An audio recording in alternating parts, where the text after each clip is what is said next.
rise of authoritarianism, let's say. Mhm. And I think we need to talk about like the root cause of that. It's not just like, oh, all of a sudden people woke up one morning and decided to be a fascist, you Yeah. know? This is a design thing. It's something that people become like that. And they're scared. Nobody's really talking about the pain that they're going through. The far right is weaponizing it and taking their like fears and stuff. And turning it against the migrant and the other and all the rest. So this is also a consequence of the kind of system that we have in Europe today.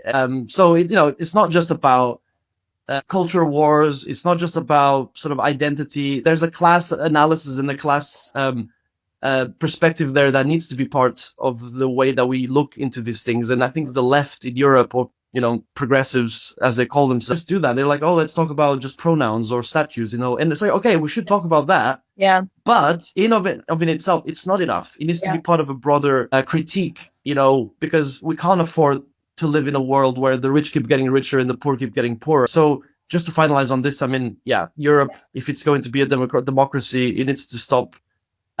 We need to stop believing that this system can be reformed, because the people who are leading it don't want to change it. And so no one's coming to save us unless we save each other. Now, a lot of solidarity now, especially with Palestine, but I'm in India and there's literally no solidarity for Palestine, not as much as it should be at all, because of the kind of government that we have at the moment, and Israel and India pretty much, on the same side of an ideology that believes in annihilating an entire culture and people, right?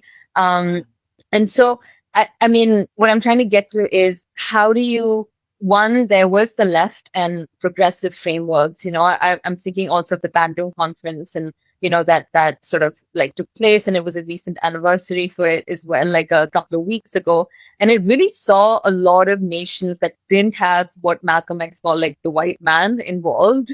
And it was mostly like states, it was in Bandung in Indonesia, like, everyone came from parts that were brown and black, and, weren't nuclear powers at that point, but there was this sense that, no, we need to like come together because we've all gone through the systems, colonial systems, right? So, and then like here we are, we're sort of like celebrating that moment, but then now, I wonder, like, it's not so much about the white man. I think there's is that a different kind of coming together that we need to do?